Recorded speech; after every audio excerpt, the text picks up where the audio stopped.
Tiffany, welcome to the podcast and for the HIC. In here, we basically dive a bit into the founder story, and you have been one of the recent ones, right? So at the HIC, and it's now April. So when did you start at the HIC? January, end of January. That's my third month. But you come from a way, yes, different background. Like, yes, you did many things. Very different. Yeah. Can you explain me a bit about yourself? Yes, but first of all, for the viewers, I apologize for the sunglasses. Not just because I look like want to be cool as Macron at the World Economic Forum, but you can see we're in a very sunny greenhouses, which is today it's sunny, yeah. Great part of being HIC. They're really at the where things are happening. You can get your hands on, get tested. But it's also very sunny, so I will be keeping my glasses on. Yeah, a bit background. It can be a little hard for me always to explain to people what I do or my career path, because I think one thing that is maybe the constant is change, which sounds like the constant is change. Yeah, the only constant is change. And why? Because you're such a curious person? Well, that's exactly. I think that's a big part of me. I'm just actually I always say I'm a business developer, but a big part of me is research at heart. So the curiosity of understanding how the world works, understand changes and be part of the change and shape the changes. That's what I think for me kind of defines my motivation in life after 20 plus years working. So a bit of background, I'm Chinese. I was born in China, mainland China. My family moved to Hong Kong when I was about 12 years old. So I grew up in Hong Kong and went to my undergraduate study in Hong Kong. And then my first job out of university in Hong Kong was a Dutch company already. So that, as fate would have it, it's one of the, actually now a very big software company called HSO. So they are very big in ERP systems. So first I was hired by a Dutch company, and then I worked in the US for the Dutch company for 2 years as a ERP consultant for Mercedes in Alabama, America. And because of my background in the growing up in two worlds, especially if you grew up in China in the 80s, and then also in my teenage years, grew up then in Hong Kong, world of difference is really huge. If you can imagine, 87, Beijing had hosted its very first concert of any sort, its first concert after the communist China established ever. And that's international concert in Beijing by Wham. So that was a concert remembered by, let's say, generation of Chinese going through that era, because that's a time when China is going through so many changes. In the 80s, also another statistics, in the East, China had no garbage, no waste, because there's no plastic, there's no any sort of waste. This is really completely circular economy. Of course, you look at China these days, you look at the news about, China is all the technology taking over the world. And it's only, 40 years ago?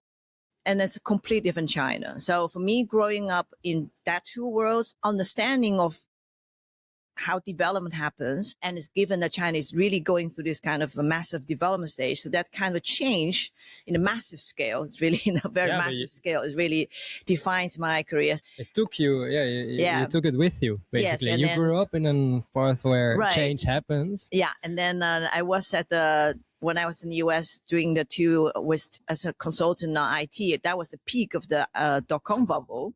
So I went through that. It was really as the first, really when IT started taking over the ERP systems. But the burning question for me was really wanting to understand, how do you balance development with environment? That's I would say the key constant question that in my career I always want to understand. How do you balance development issues? So people want to improve welfare, and then same time you need to consider all the trade-off, because just to give an example for China in the 80s, I would say at that moment I would remember my childhood being quite happy, because China in the 80s, everybody's equal. Everybody's very poor. Everybody's equal. And you don't have a lot of comparison. You don't have a lot of material goods. But of course, if you look back now, you will say, wow, China's so close then, the education and then the material for people is really, really limited. Imagine 87, the only concert from ever for people. That kind of deprivation in a way. But then at the same time, you look at now, 40 years later, China is now one of the biggest GDP countries. The amount of pollution that happened in the last 40 years, deforestation, of course, improved. And but also the issue of inequality, because now you have some people really well off, and you have the rural countryside is still very backward, very poor. So that kind of inequality is not making people happier. So that's why there's a lot of positive things. You're lifting people out of poverty, but you also have a lot of negative connotation with it. So how do you balance that? It's a question for. I was asking, do you have the answer? Well, that's why after as an IT consultant, for me it was like, okay, I do think there is the sustainable development path. That's where you do things better. You do well by doing better. So you can improve economic growth. You can have a better livelihood for people by doing things more smart. So that's why sustainability has always been, let's say since then, a driving factor for me. But I see sustainability in a way very different from maybe a Dutch person or a typical developed country to define it. Because I think in the Netherlands, when also today, even at HIC, when I talk about sustainability, the first responses normally are, will people pay for it? Secondly, or the government don't require it anymore, for example, because right now the European Union was driving the Green Deal for quite aggressively for a few years. And now you see that trend start dying down and people start to think, oh, maybe it's also important. But to me, is that sustainability should be a way of business, meaning that as a country, you need to improve, for example, very practically, you need to improve your resource efficiency. You want to do things more efficiently by not wasting your resources. So there's economic model for doing that.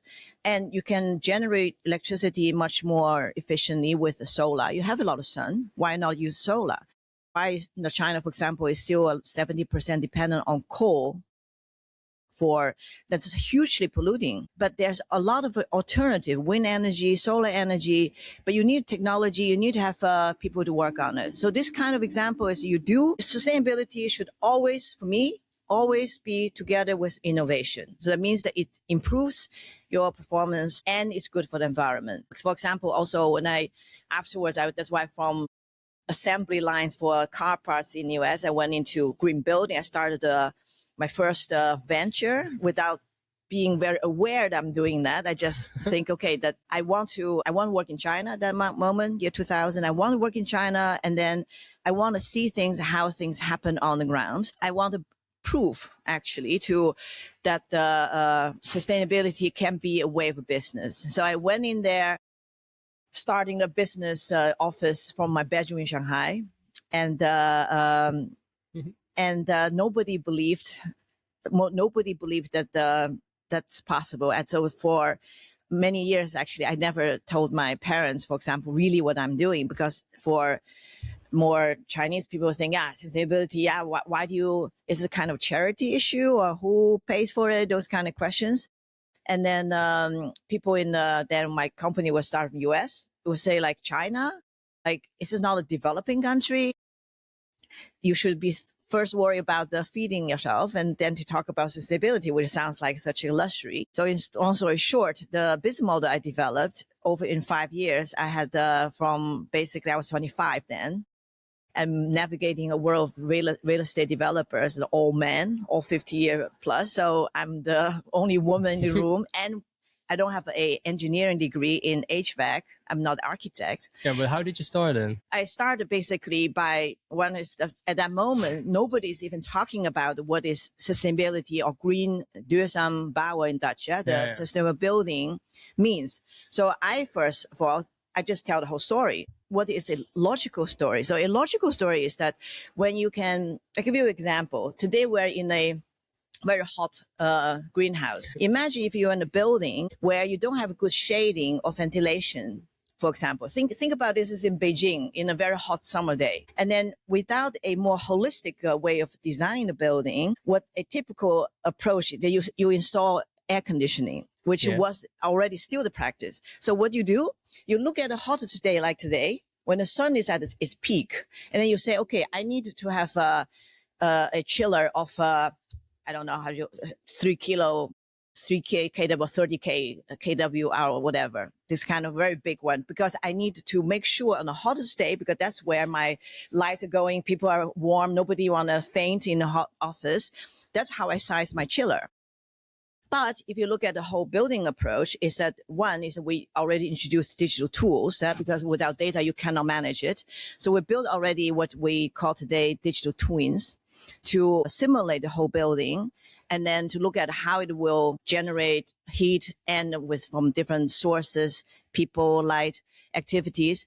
And then with also different kind of scenarios with design interventions. For example, if you would add shading now, or if you can have ventilation, or better still, before you even start building the design, you start looking at orientation so that you don't face the hottest building on the west side, for example, or you reduce. So this kind of holistic measures already at design stage, it informs the design team to say, okay, in this case, I can save by what you call shaving the peak. So when you have a energy demand, a typical energy demand goes like this, flat for most of the year, but then in the summer, that's going like peak like this. So what you want to do is that you want to shave that peak. Right. So you wanted to make sure that I can reduce my chiller size by 40%, which saves a lot of energy by investment. Also, because in chiller, well, in this environment, you'll know that, is that when you have a mechanical system that is not running on, it's only running, let's say, at the 40% capacity for 80% of the time, it's very inefficient. A machine is most efficient when it runs 80% of capacity, for example. So that means when you have a chiller that's sized properly to your average demand, and then your saving investment, your operation efficiency is a lot higher, right? You save already operating cost. And then you have all other benefit because your building is not, for example, if you are in an office building, sit on a Sunday day like this, my seat is next to the window, I will be very, very hot. But if you are next to the ventilation system there, you are very cold.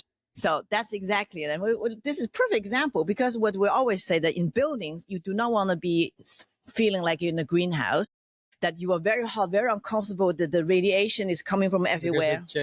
Because the inefficient airflow, there's some areas next to the window will be much more hotter and some areas will look cooler. So what you want to do with a natural system is you want to have also the even distribution of airflow. You don't want to have some area very hot, some very cold. So that's all about a holistic design strategy. And then you have also your digital tools to help you make decisions. And we introduced also certification. So international benchmarking certification program that's why then this kind of sustainability for building has, let's say, a user case. It creates 3 values. One is that it saves direct investment. Secondly, it gives also better comfort for user. When you can translate in greenhouse to be better plant performance, for example. That's actually very similar to buildings to greenhouse, very similar, only functions different. And then thirdly, when you have the sustainability standard, the companies can benchmark to say, well, we are better, we are more responsible. You can see our energy bills, we are more comfortable, our tenants are happy, so our brand value goes up. So that kind of a business model of building a holistic sustainability business case, that's also I'm working on to bring that to currently the CA sector. You connect a lot of different things now and they go through a career that is very long, very quick in the end. this part of like building, you start from zero, right? So Yes. you have to bring, you still It's got had to nothing. start with storytelling and the telling why it's important. What has then been the biggest challenge in that period for like yourself? Because now it sounds okay, everything fits Yeah, together like a everything puzzle, is. but Yeah. that is not the case in the I beginning. think the biggest challenge and biggest blessing is to be the first one and only one. And then it's both a challenge and blessing, because I was 25, I said, alone, actually, because I have a family in Hong Kong, and then I'm alone not only physically but also alone mentally, because you actually cannot explain to people what you're doing. Nobody believes you, except for my co-founder, myself, of course. But I'm the only one on the ground, and I'm dealing with the daily pressure of getting the contract signed and having the team and hiring the team and getting paid. All in China, it's not subsidy. It's completely commercial. And again, at that moment, I think you do question every day that, are you crazy? That's the question I do still ask every day. But then there is a voice in you to know that, no, it is not. It's logical. This is what the country needs, because you're here also at that moment with a lot of course, national policy. China started to talk about energy efficiency. They don't talk about green yet, but there's national policy to talk about wanting to stimulate energy efficiency industry. So also to compare how much things, what I do also coincide with, of course, large trend. You know it's coming. When I started in China, there was only one Chinese company doing anything to do with energy efficiency buildings. There's one company called Yitong. You probably see them around here in Europe. One of now the biggest supplier of insulation blocks. Okay. But they just starting. They were just starting in 2002, Yitong. And then that was the only a sizable company that started doing something to do with energy efficiency materials. There was all the air conditioning unit are international, so the trains and then the carriers still also. There's no sensor company. There's no glass company. Nothing. Everything what we talk about then to recommend to say, okay, you need to have low E glass, have more insulation, all sounds like Alibaba from the 1001 for most developers. You're like, why? The question, of course, why? But then you say, why? One is that, that you as a country, we know China has an energy problem. If the buildings all acting so inefficiently, first of all, there's not enough electricity to go by in Beijing for sure. They're all going to end up with a lot of blackout problems. Just from a big policy point of view, that's needed. This is the right path. As to how long would that take, maybe I will just be the one that failed. That'd be the fun runner, maybe. Yes. But some point will happen. And then, so I think that's the blessing indeed. The challenge is that to me as a founder, which I think for any founders, is that one is, of course, believe in yourself, not blindly, because you look at, of course, the big environment. If you look at also the technology, if it's ready, it's there, the market is there, and then also stick with it. That's in the end, I think that's what a lot of great ideas we also hear here, that whether something will go on or not, maybe has also not too much to do with all the external right or wrong, but just having the founders to say, you know what, this is my life, this is my baby, I don't have to do anything else, but this is the thing I'm going to do. But then still that mindset, you say like you have to believe in it till the end, but also you need to know when to step out. Yeah. I stepped out after 5 years, but that's out of natural reason, because I went in China to prove that myself also as a young person. I want to prove. So I didn't go in there with a strategy like I think today we are much more like at HIC is much more structured. You have an ID, you go validation, you have a lot of feedback. And then for me was very much driven by a personal passion in a way. And then blessed by the big environment that everything is possible in China then, because everything, if you have any idea, you can now make it. You will make it. So, but of course, that at that time you do not know that. No. After 5 years, I was like, I'm 30, and then I'm pregnant. My husband comes to Wyoming in Holland, so we met in the US. He's at Mercedes. He's also ERP consultant. So at some point you have to think for yourself. But at the same time, for me, it's like, okay, as a career stage, again, I'm not an architect. That I'm not an HVAC engineer. So the green building concept, it works. I see it, a combination of technology, consulting, shaping standard. I was already on the National Committee of China shaping several Chinese green standard. I know it works.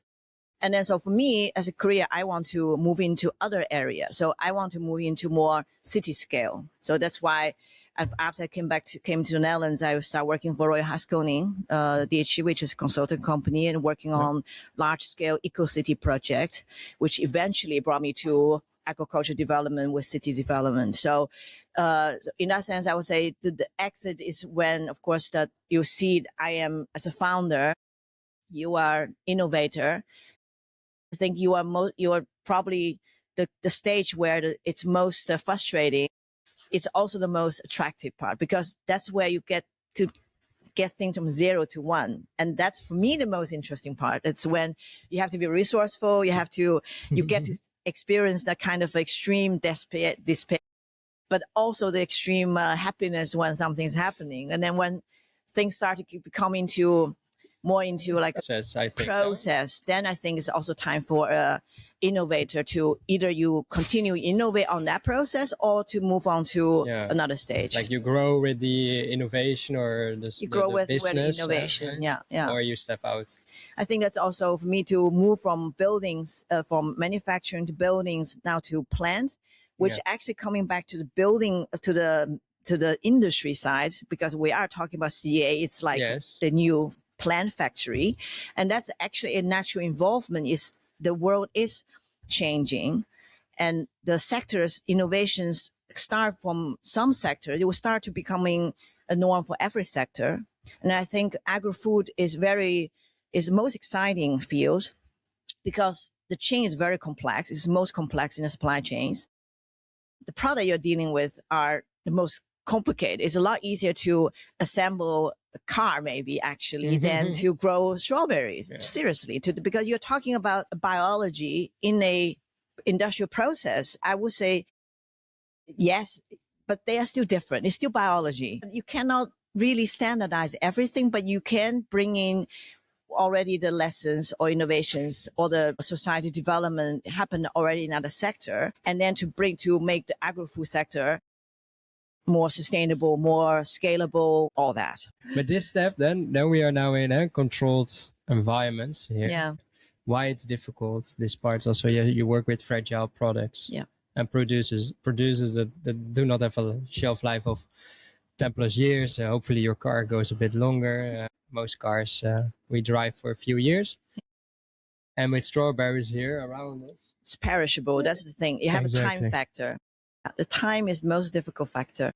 Over all these places where you have seen and change is happening. Yeah. How do you see that in these greenhouse settings? Like, do you see similar elements that are needed to move change forward? Yeah, I think there are a lot of developments happening. And then that's the one area I'm focusing on is that data, because we talked about what we can agree or not agree that the future of CA is like plant factory, because myself, I would say, well, it has some element of a factory, but in the end, it is, again, biology, living organisms. It's not completely, we want it to be everything to be, how do you call that? Plannable. Everything is to be standardizable. That's probably not the end goal, the end game here, but to make approaching for a sector is to become a global industry, because CA globally is still a very, very, very young sector. In the Netherlands, greenhouse is not. Greenhouse has more than 100 years of legacy, but that has a lot of Dutch legacy to it. So we wanted to bring this gold nuggets of greenhouse knowledge and to make that into a scalable and an understandable and plannable product concept all around the world. That means data need to become one of the ingredients. That means data from the beginning all the way to the end. And then if you look at what also happened already, for example, number of issues in manufacturing. When I started with the ERP system, manufacturing was very beginning also. That's basically to have all the information together at the company level, where you plan product, you pay your invoices. And then, of course, if you imagine that Mercedes would have a lot more complex data needs, because you need to have all the supplier information to come in. Yep. They need to be assembled just on time. They need to ship out to many, many customers. So you need a IT platform, ERP system, to manage all that. That's already now ERP has become, everybody is using ERP system in the manufacturing world. And what you also see that because this kind of digitalization and the manufacturing is very high, that a lot of requirements relating to at a European level, for example, on digital invoicing, on CSRD, I talked about, for manufacturing, they are 70 to 80% ready, because that digital backbone has been in place for 20 years already, also because the scale. And then I take as an example what we learned from the urban building sector. In buildings, similar trend also happened. So I started being the first ones using digital tools to design a building, what we call digital twins. And now, of course, building with software is already a norm. But right now, at the building level, everybody, of course, use some sort of tools. And then also integrate with Revit, also parametrize building design. Maybe not everybody, but the kind of integration with all kind of a database. So if you want to calculate embodied energy of a building, of your building material, those database and reporting and the kind of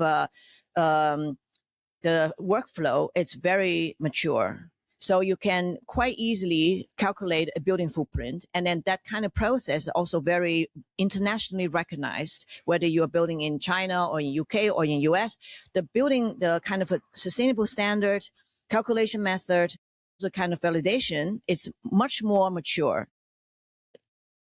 Also for EU, for example, the requirement is by 2035, all building has to be net zero, let's say. Yeah. So that's for building sector. It's a lot easy to comply, because you have also years of using digital tools on all from design stage to construction stage to also user stage, and then the standardizing of tools to compare units with each other, speaking with across regions already there. So then comes to food. I think also, I know this is true. Agri-food is the last frontier for this already happened in other sectors. Why is this the last frontier? Because that's the industrialization, automation in other sectors also already happened. Okay. So if you look at manufacturing, buildings, textile, so that this kind of trends already happen in other sectors. But agri-food, because it's one, you're dealing with small companies, SMEs, the chain is very long, low margin. All the time, so most of the time, low margin. That means a lot of this innovation are very difficult to be implemented, but it will happen. It will need to happen. The question is only: is it the next 5 to 10 years, or is it going to be another 30 years? We stay agriculture as it is. I think at HIC we believe changes happen, especially we're CEA. I think that in terms of technology level, the need of the world, also with the AI.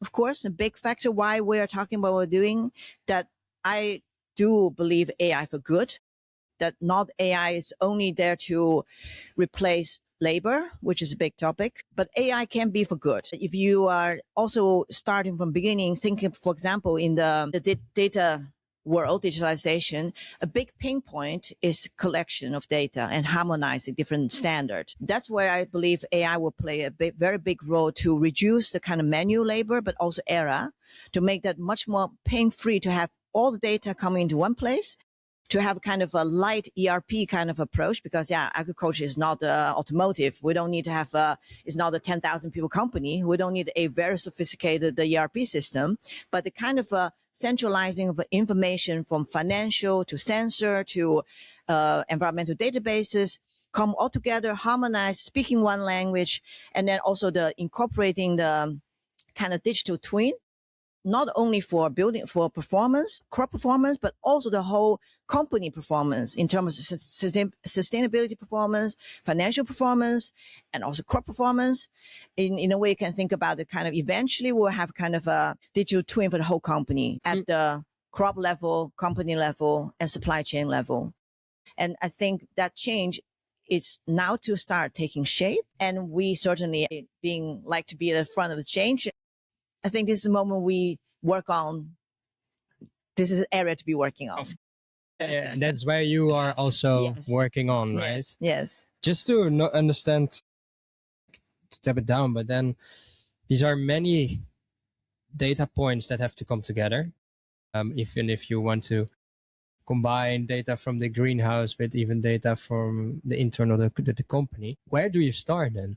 Well, see, the thing is also incorrect to call this data is the problem, per se is the problem. There's enough data, because if you look at all around us, data are already there. I gave example. Here we have a lot of sensors already. All kind of sensors. So we have sensors now start monitoring plant performance, sensors monitoring environmental sector factors. How many sensors are in here? Insects. Yeah, we have many. We have many. And then we have climate computers already. So within the greenhouse here, a lot of data already here, but they are in one system. And then all companies, small or big, have some sort of financial bookkeeping, because you have to report your books, right? You have to go to your accountant, and all your invoices need to be auditable. And that system is already there, one way or the other. It can be in a very primitive form. It may be Excel sheet. It can be manually, also, or you use more some kind of accounting software, etc. They're there.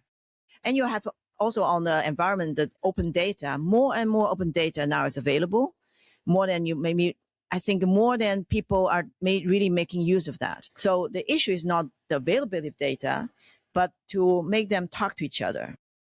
That's a big challenge. But that can be solved. That would be the first place to start at, to look at, also to basically harmonizing different data, look at what are the data available, and then make them talk to each other, come to one unit, make a calculation on for example, the life cycle costing, and then part also on reporting on different forms. Because I think in also the example of sustainable buildings, when companies are voluntarily telling their environmental performance, it's a strategic advantage. If you don't do it only out of compliance, it's not only because, the European Union needs you to comply, but it can become, if you actively bring that into your business strategy, you can choose your own story, of course, and then also avoid any greenwashing, because you can say, well, I have evidence that I'm using, for example, sheep wool as a part of one of the HIC examples. That, for example, the environmental footprints are incorporated into your system. You can check it. And at the same time, your invoice can also prove that this much you're using. It's one system. You don't have to, for consumers or for even internally, you don't have to dig through 5 systems and then pull everything into one Excel sheet and then to report to 5 different people, and whether it's retail or certification bodies or EU level. And then you have 5 different formats. Then somebody has to figure out, on top of their daily work managing the strawberries, and then to say, okay, what do you need? So that part to start really need to be streamlined. It needs to happen. Yeah. And that's, so it's a streamlining actually the formats of how you present the data. That's what you what you use called interoperability. I think that's the yes. Okay. Wow. And now it at the HIC, you started in January. Yeah. What have been exciting you the most? Well, first of all, I'm bringing in the venture that is called Solara, which is answering part of what we're discussing here, which stands for Sustainability Operations and Life Cycle Analysis Report Automation. So that's a venture I'm developing. For that, I'm very excited, because here I get also immediate feedback from people from very experienced in the growing sector, because I have done a lot of research in the sector, but I am not a grower myself. So to get the kind of very honest feedback that's very valuable. What's also very exciting is that to also look at the process of kind of more planned of a step of starting up a startup, going through a more thought over process. Because it was my first venture, I went in there on a gut feeling. This is what I'm going to do. I pack my bags, I go to China. Well, I didn't have a business plan. There's not so much of validation there. My validation, when I step on the ground, I start looking at people in their eyes when they're there. When I see the real estate developer, all their eyes glazed over when I say sustainable, that was a big validation. Same time, you also have 1 or 2 or 3 that people really light up. So that's, of course, where, in the beginning of innovation, oftentimes you don't really expect mass market acceptance, or everybody should understand it. If it's so easy, then they probably have done it already. So I think, but I think I also see the kind of excitement when people start to really question, but then also start to really debate, because then that, okay, that you are capturing something that is a pain point, but it's too painful for people to go in there. But if there's a solution that makes sense, then it's certainly worthwhile to work for. So the kind of community that also going through this kind of stages with feedback, and then also we, for example, discussed a cooperative model of managing innovation. And that for me is very, very exciting, because the question is, there's a saying, if you want to go fast, you go alone. If you want to go far, you go together, right? So as the innovator, more very independent, I also see myself very independent. I like to be doing things from beginning to end. I want to have control of my baby on the whole process. And then naturally, it's not very natural for me to say, well, in the beginning, I have to show all the ideas before I have before I can show that it works, because I'm more like, I want to show you it works before. So now it's the process of actually testing that and questioning, but then also in a way, then sharing some of the worries already beforehand. And then to also look at how do you manage when the future venture is a cooperative. And that's a very different way of thinking about innovation. If it works, it can speed up a lot. Maybe that Solaro might not be the one that will take off.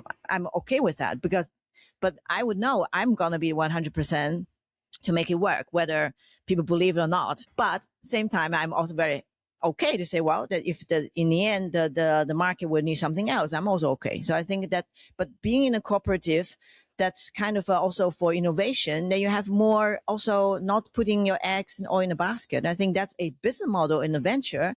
And that's, for me, very exciting. It sounds also exciting. And I know it is exciting when being here. Tiffany, I think we're there. Good. We come to the end.